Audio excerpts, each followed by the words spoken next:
चलिए बच्चों, आज हम वर्णमाला सीखते हैं जो सबसे बेस पॉइंट होता है हिंदी का। और हिंदी की वर्णमाला ही एक ऐसा आधार है जिसके माध्यम से हम अपनी शुद्धियों को सुधारते हैं। तो वर्णमाला के बारे में पढ़ते हैं कि वर्णमाला में वर्णों की संख्या कितनी होती है? 52। 52 वर्णमाला में वर्णों की संख्या बोला जाता है। इंग्लिश में हम लोग जो अल्फाबेट पढ़ते हैं उसमें अल्फाबेट कितने होते हैं? 26। और 26 का ये दुगना होता है। याद करने के लिए 2 से मल्टीप्लाई करेंगे तो ये हमारा हो जाएगा 52। अब देखिए, वर्णमाला में वर्ण 52 है तो इसको 2 भागों में बांट दिया गया है। वो सब लोगों को पता होगा। एक क्या होता है? स्वर। एक होता है स्वर और दूसरा व्यंजन। स्वर कितने होते हैं? सबको पता होगा। स्वर 11 होते हैं। स्वर 11 होते हैं। पहले 13 हुआ करते थे जिसमें से 2 को निकाल दिया गया है, अंग और अह को। अंग और अह को इसमें से निकाल दिया गया है और अंग और अह को क्या कहा गया है? अयोगवाह।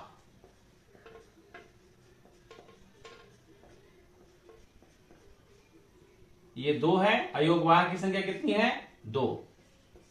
तो टोटल स्वर कितने हो गए? 11। और यही 11 स्वर हमारे व्यंजन के साथ मिलकर इसको पूर्ण करते हैं। स्वर अपने आप में क्या होता है? पूरा होता है, पूर्ण होता है। अर्थात स्वर को बोलने के लिए किसी के भी सहायता की आवश्यकता नहीं है। लेकिन व्यंजन अपने आप में क्या है? अपूर्ण है, अधूरा है। इसको पूरा कौन करता है? इसको पूरा स्वर करता है। स्वर के बिना व्यंजन अपने आप में अपूर्ण है, अधूरा है। अब आज जानेंगे कि हम लोग जो अशुद्धियां करते हैं, लिखने में जो गलतियां हमारे बच्चे कर रहे हैं, उसका कारण क्या है। सबसे पहले देखिए, 11 जो हमारे स्वर हैं उसको लिखते हैं। अ, ये आ हो गया, ई उ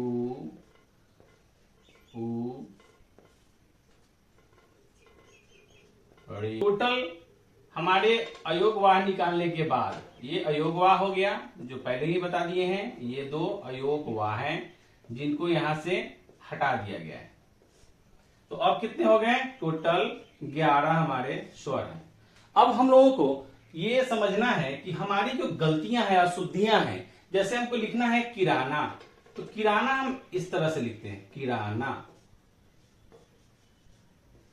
ये भी तो किराना है, दोनों किराना है। फिर ये सही माना जाता है और ये गलत। ऐसा क्यों होता है? कभी आप लोगों ने सोचा है? शुद्धियां करने के लिए हमको अगर खीरा लिखना है, खीरा, तो खीरा ये भी होता है और खीरा ये भी होता है। अब हम लोग कहते हैं ये खीरा सही है और ये खीरा गलत है। ऐसा क्यों होता है? एक और डेमो देखिए। एक उदाहरण में कुमार लिखते हैं और यहां भी ये कुमार है। फिर इसको हम लोग सही कहते हैं और इसको गलत कहते हैं। ये सारी समस्याएं हैं जो हमारे लेखन के जीवन में काफी परेशानियों का सबब बन रहा है। अभी हमारे 12 के विद्यार्थी जो 2026 में एग्जाम देने वाले हैं, उनके साथ भी ये समस्याएं हैं। और छोटे बच्चों से लेकर बड़े बच्चों तक ये समस्याएं काफी विस्तृत रूप से चल रही है कि काफी ज्यादा लिखने में अशुद्धियां हो रही है। तो उस अशुद्धियों को सुधारने का ये सबसे बेहतरीन तरीका है। जो पूर्व में हम लोगों ने गलतियां की है उसको हम कैसे सुधारेंगे, आज इस चीज को हम जानते हैं। देखिए, सबसे पहले स्वर के पढ़ने का तरीका। सबसे पहले हमारा जो शुद्धियां थी वो यहीं से स्टार्ट होनी थी, जो हम लोगों ने सही से नहीं की किसी कारण से। तो आज हम जानेंगे कि अ आ ई कैसे पढ़ा जाता है और इससे शुद्धियों को कैसे सुधारेंगे। पहले जैसे हम लोग पढ़ते थे उस हिसाब से अब नहीं पढ़ना है। पढ़ने का तरीका अलग अलग है। ये सबको पेयर में कर देना है। ये सिंगल होगा, ये सब पेयर होगा और ये भी पेयर में पढ़ना है। अब देखिएगा ध्यान से, ये अ है और ये आ है। इससे ज्यादा इसमें अब आ जाएगी क्योंकि अ और अ मिलके बनता है आ। ठीक है, तो इसको कैसे पढ़ना है ये हम आपको बताते हैं। इस तरह से अगर हम प्रैक्टिस करेंगे तो हमारी जो शुद्धियां हैं वो मुझे समझ में आ जाएंगी। जैसे पढ़ना है आ मतलब अ पे कमजोर है और आ पे ज्यादा जोर है। ठीक है, ई। सबसे पहले हमको अंतर समझना पड़ेगा, इस दोनों में अंतर क्या है। अगर अंतर हम समझ जाएंगे और प्रोनाउंसिएशन मतलब उच्चारण अगर मेरा सही होता है तो हम बहुत ही अच्छे तरीके से किसी भी शब्द को शुद्ध शुद्ध लिख सकते हैं। उ, अब देखिए आ, ई, उ, इस पे कम जोर है, इस पे ज्यादा जोर है। री बीच में होगा, उसके बाद ए, ओ, औ। अब इससे क्या होगा, ये जब साउंड हमको समझ में आ जाएगा और जो हम बोल रहे हैं वो मेरा कान, इसमें आवाज आनी चाहिए। अगर ये ध्वनि कान के पास जाती है तो कान को समझ में आता है कि किससे कौन सा साउंड कम लेना है और कौन सा साउंड ज्यादा लेना है।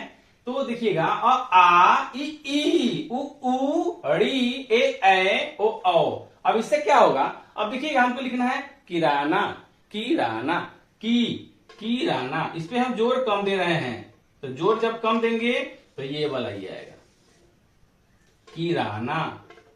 ये हमको समझना पड़ेगा कि किस पे जोर ज्यादा देना है, किस पे कम देना है। ऐसा नहीं है कि ये दोनों किराना नहीं है, लेकिन ये है किराना और ये है किराना, ये है किराना और ये है किराना। दूसरा हमारा था खीरा। अब देखिए हम लोग बोलते हैं, जब हम बोलते हैं तो सही बोलते हैं, लेकिन हमारा कान इस चीज को ऑब्जर्व नहीं कर पाता। हम बोलते हैं खीरा लाओ, खीरा, खीरा लाओ। खीरा जब बोलते हैं तो खी पर जोर है, ख पर जोर है, तो ये हो जाता है खीरा। ठीक है, तो जब भी हम इस तरह की बातें करते हैं, जब तक ये फॉन्ट हमारा नहीं सुधरेगा तब तक हम शुद्धियों को नहीं सुधार सकते हैं। ठीक है, तो खीरा और किराना ये छोटी छोटी बातें हैं, लेकिन और बड़ी बातें हैं जिसके माध्यम से हम जान सकते हैं कि इसको कैसे शुद्ध करना है। तो सबसे पहले आज की क्लास में हम लोग इसको एक बार और स्टडी करते हैं, रीड करते हैं। आ, ई, उ, री, ए, ओ, औ।